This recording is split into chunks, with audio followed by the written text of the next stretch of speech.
What if the hero you looked up to, the one who fought for a better world, became the very monster he swore to destroy?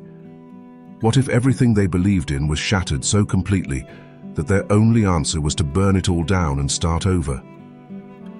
Today we're peeling back the layers on Conrad Leto, the enigmatic and powerful 27th Wizard King, the main antagonist of the Black Clover movie, Sword of the Wizard King.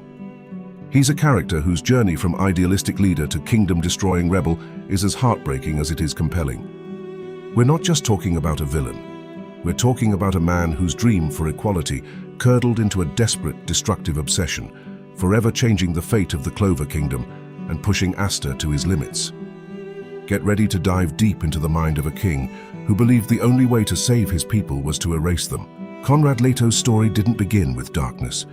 It began with a yearning for light in a world that often refused to see him. Born into a noble family, you might think his path would be paved with privilege and acceptance. But Conrad carried a unique burden, his key magic.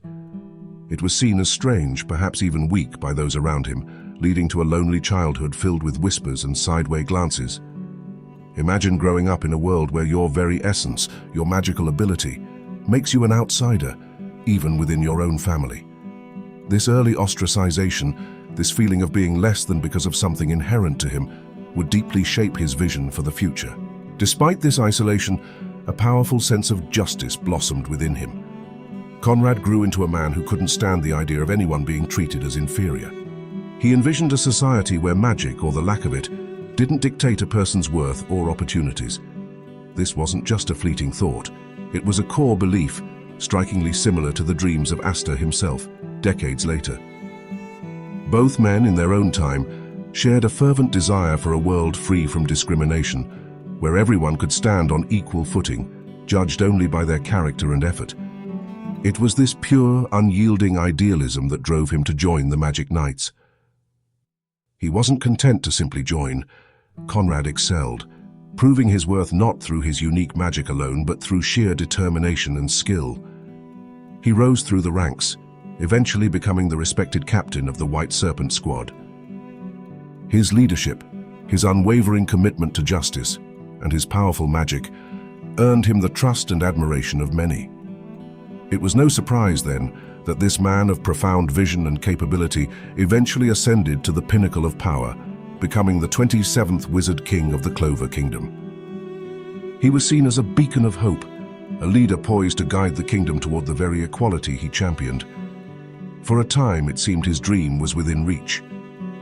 But as the saying goes, the path to hell is often paved with good intentions, especially when those intentions are brutally crushed. Conrad's reign, initially marked by progress and hope, took a catastrophic turn. The very royal faction he sought to protect, the institutions he aimed to reform, became his undoing.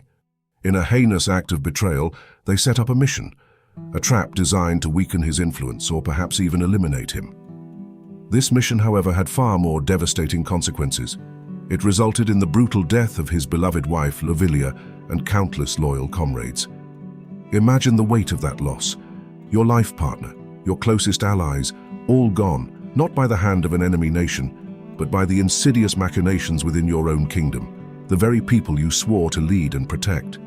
This betrayal wasn't just a political setback. It was a deeply personal, soul-crushing blow that shattered Conrad's world. His idealism, once a shining light, began to flicker and die, replaced by an inferno of sorrow and white-hot rage.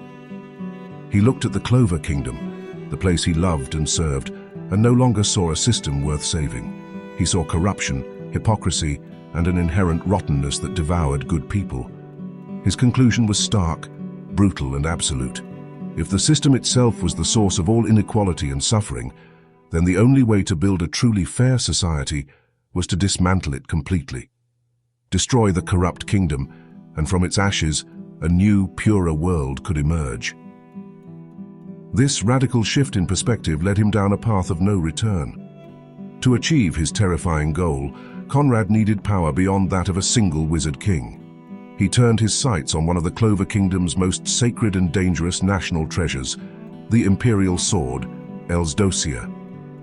This legendary blade wasn't just a weapon. It possessed the terrifying ability to store and wield the magic of all previous wizard kings. With Elsdosia in hand, Conrad transformed from a grieving leader into an unstoppable force, a man fueled by grief and the collective power of generations of magic users. His plan, however, was not without opposition. 10 years before the events of the movie, Conrad's successor, the brilliant and strategic Julius Novachrono, stepped in. Julius, who would later become the 28th Wizard King, understood the immense threat Conrad posed. He knew that if Conrad succeeded, the Clover Kingdom would be utterly annihilated.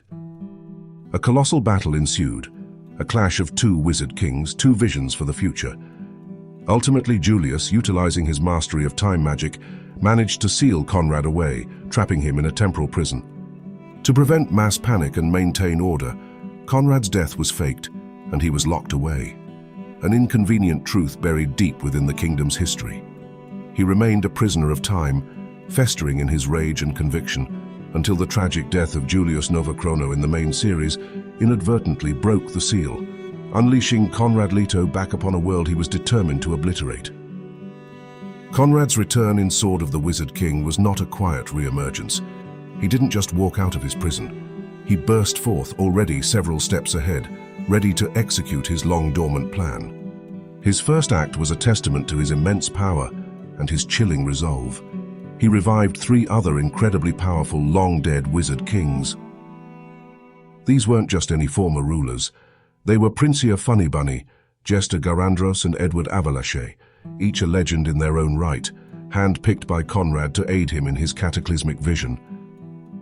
His goal was clear: destroy the existing Clover Kingdom, wipe the slate clean, and then resurrect those he deemed worthy to inhabit his new, purified world. It was a terrifying, almost godlike ambition, driven by the profound belief that only total annihilation could pave the way for true salvation. This grand, destructive scheme naturally brought him into a direct collision course with Asta and the Magic Knights. The final battle against Conrad was nothing short of epic, a display of raw power and unyielding wills.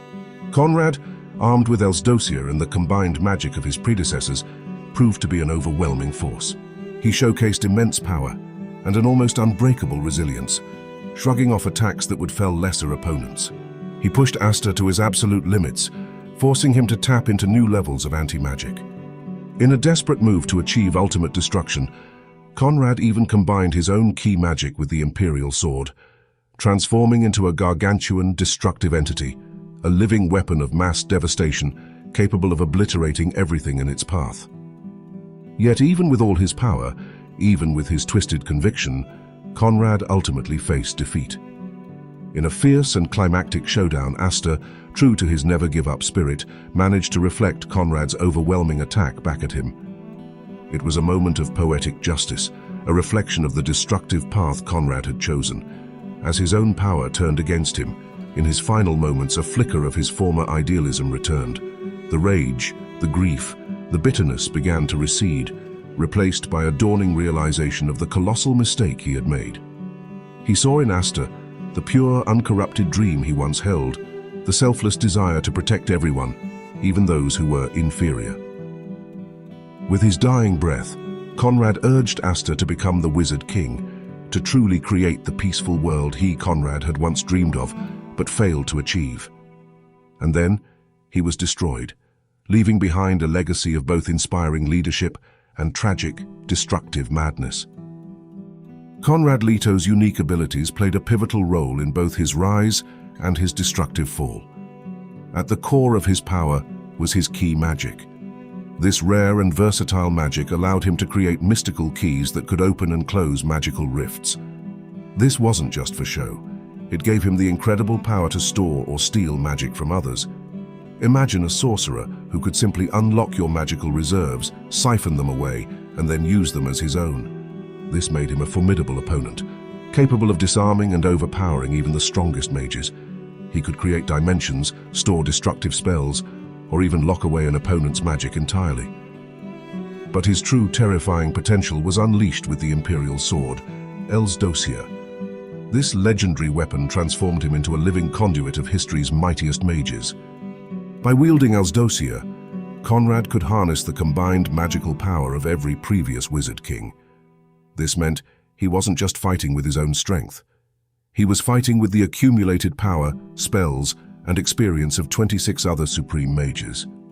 It's no wonder he could overpower even elite magic knights and push Julius and Asta to their limits. This sword was the ultimate cheat code, allowing him to tap into an almost infinite well of magical energy and diverse spellcasting. Beyond his unique magic and the power of Elsdosia, Conrad was also a master of conventional combat. He was highly skilled in hand-to-hand combat and swordsmanship. This wasn't a man who relied solely on his magical gifts. He was a warrior through and through, capable of holding his own in close quarters, parrying blows and delivering precise strikes. This blend of magical might, ancient power, and refined combat skill made him one of the most dangerous adversaries the Clover Kingdom had ever faced. Conrad Leto's story is a profound cautionary tale. He began as a pure-hearted idealist, someone who wanted to tear down barriers and build a world of true equality. But the pain of betrayal, the loss of his beloved wife, and the corruption he witnessed twisted his noble intentions into a terrifying conviction. That destruction was the only path to creation. His journey from respected wizard king to destructive antagonist showcases how even the brightest lights can be snuffed out by despair, and how easily a desperate dream can become a nightmare for others. His final words to Asta, urging him to succeed where he failed, serve as a powerful testament to the lingering good within him, a dream that, despite everything, he never truly abandoned. If you want to see more breakdowns of Black Clover's most complex characters, hit that video right here.